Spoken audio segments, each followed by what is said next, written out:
নমস্কাৰ বন্ধু বান্ধৱীসকল, পুনৰ মোৰ নতুন এটা ভিডিঅ'লৈ সকলোকে স্বাগতম জনাইছোঁ। যোৱা ভিডিঅ'টোত মই লেটাৰ মানে কি বা লেটাৰ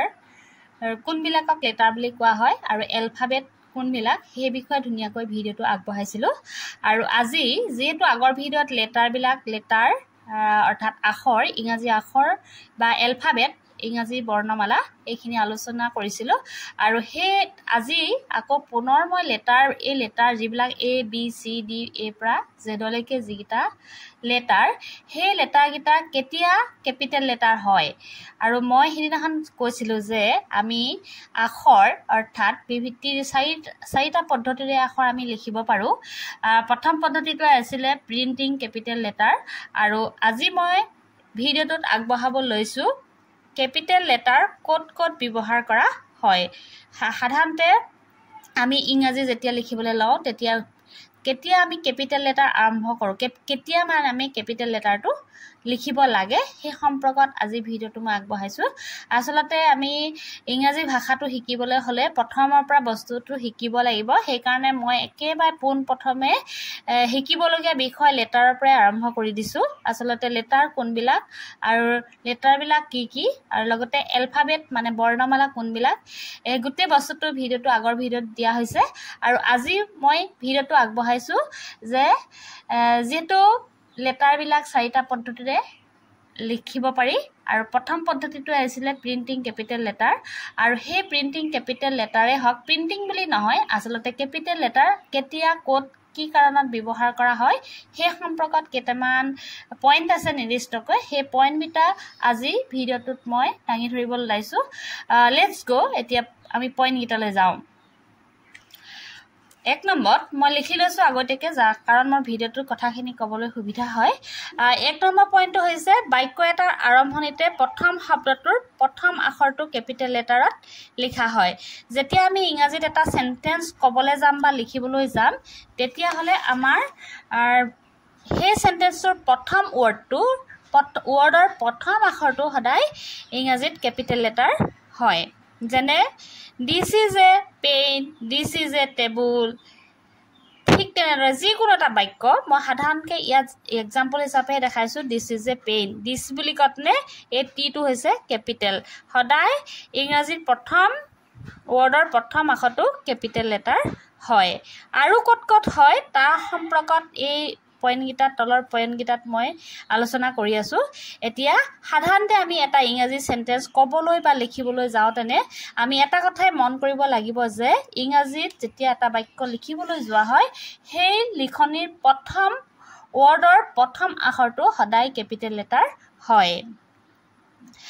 গতিকে ইয়াত দিছ ইজ এ পেইন, ইয়াৰ বাদে বেলেগো যদি থাকে তেনেহ'লে সদায় ইয়াৰ প্ৰথম আখৰটো, ইংৰাজীৰ প্ৰথম আখৰটো কেপিটেল লেটাৰ হ'ব।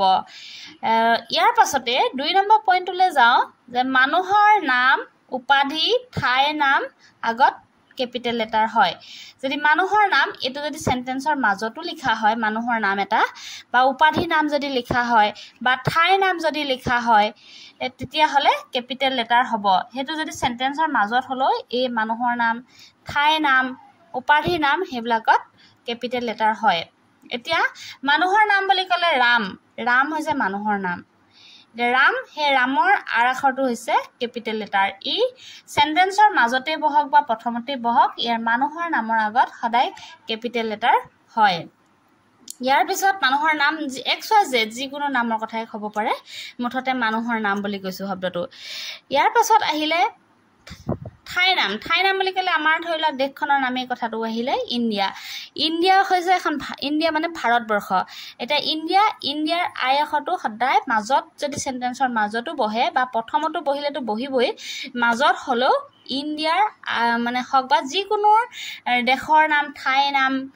গাঁৱৰ নাম সেইবিলাকত সদায় ৱৰ্ডৰ প্ৰথম আখৰটো কেপিটেল লেটাৰ হয়। যেনেকৈ ইণ্ডিয়াত দেশৰ নামৰ আগত আইটো কেপিটেল লেটাৰ হ'ল। তেনেদৰে মানুহৰ বিভিন্ন উপাধি আছে নহয়নে? মই লিখোঁ বৰা, শইকীয়া, গগৈ, দত্ত, হাজৰিকা, যিকোনো ৰহমান, যিকোনো উপাধিত সদায় কেপিটেল লেটাৰ হয়। এই উপাধিত সদায় মানে চেণ্টেন্সৰ মাজত লিখিলেও ইয়াৰ উপাধিৰ প্ৰথম আখৰটো সদায় কেপিটেল লেটাৰ হয় ইতিমধ্যে তোমালোকক ইয়াৰ দুটা পইণ্ট ক'লো ইয়াৰ 3 নম্বৰ পইণ্টটো চোৱা দিন বাৰ মাহ ঋতু কিতাপৰ নামৰ আগত কেপিটেল লেটাৰ হয় দিন দিন বুলি কওঁতে কোনটো দিন মনডে সানডে হে তেনেকুৱা দিন সোমবাৰ মঙ্গলবাৰ হে দিনটো মনডে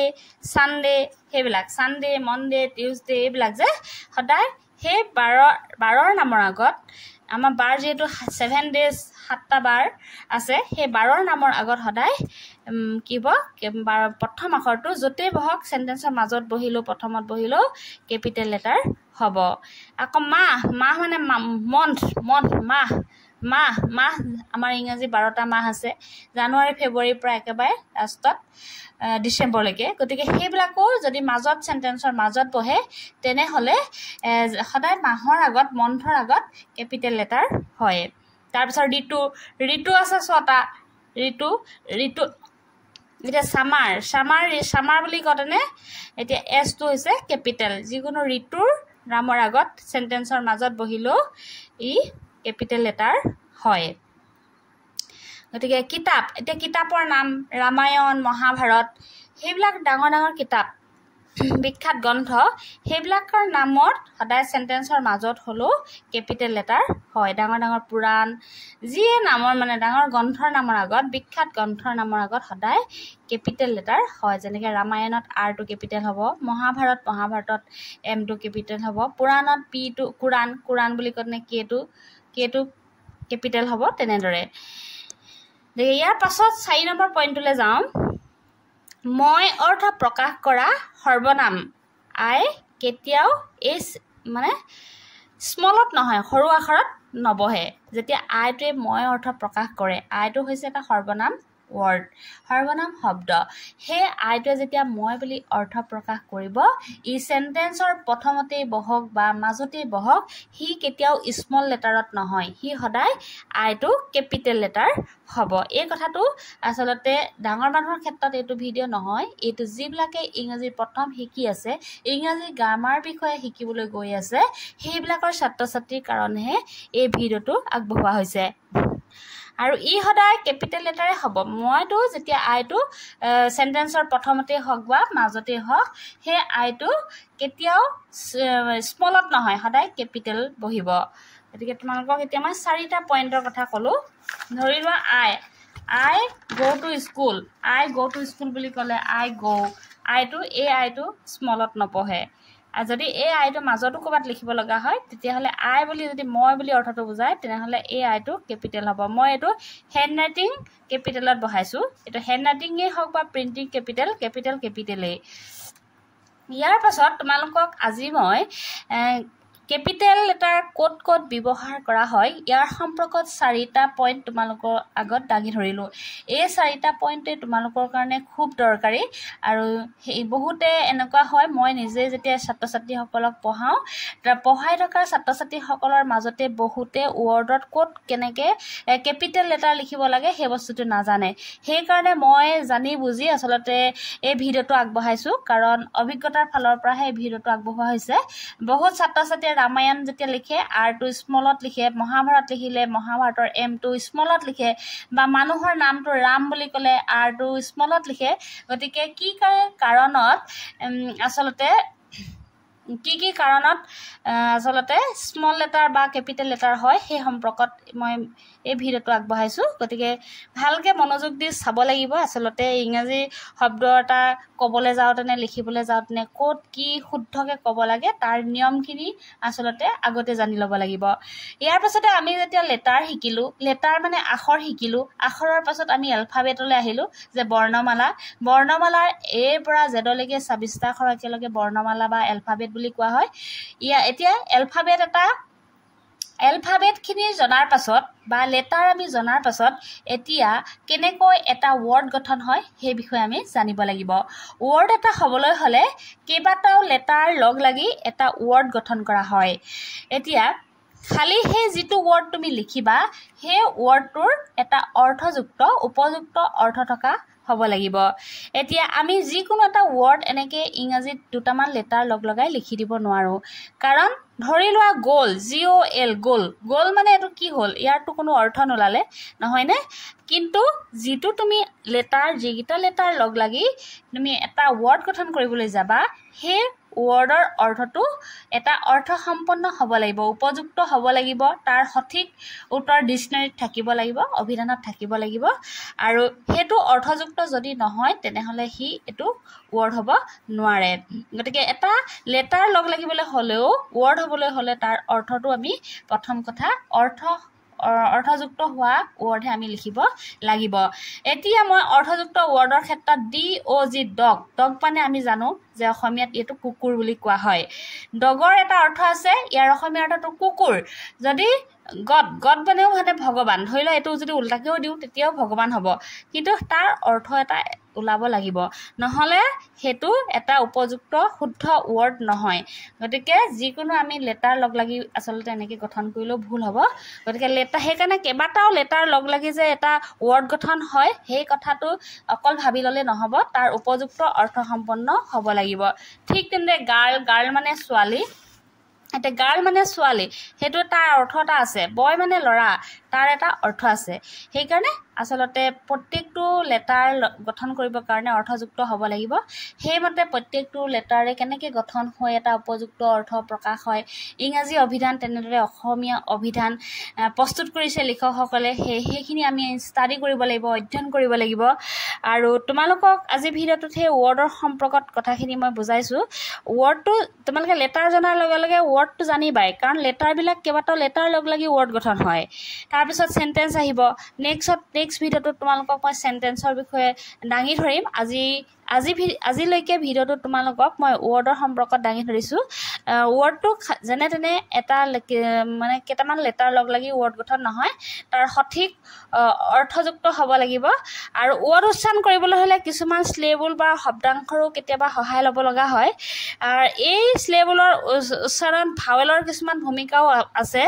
যেনে ভাৱেল বিলাক তোমালোকক আগৰ ক্লাছত কোৱা হৈছিল ভাৱেল হৈছে A E I O U তেনেদৰে কনসনেন্ট আছিল 19টা সেমি ভাৱেল আছিল W আৰু Y গতিকে হে তেনেদৰে লেটাৰ বিলাকৰো আমাৰ ভাগ কৰি থোৱা আছিল নহয় নে এলফাবেট বিলাকৰ ভাগ কৰা হৈছিল আৰু সেই কাৰণে আমি কিছুমান এনেকে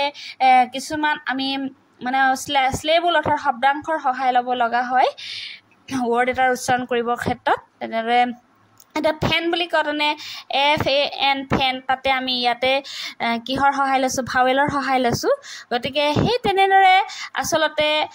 সেন্টেন্স চলে যোৱাৰ আগত ওয়াৰ্ডটোৰ এনেদৰে অৰ্থযুক্ত সম্পূৰ্ণ আমি ওয়াৰ্ড গঠন কৰি ল'ব লাগিব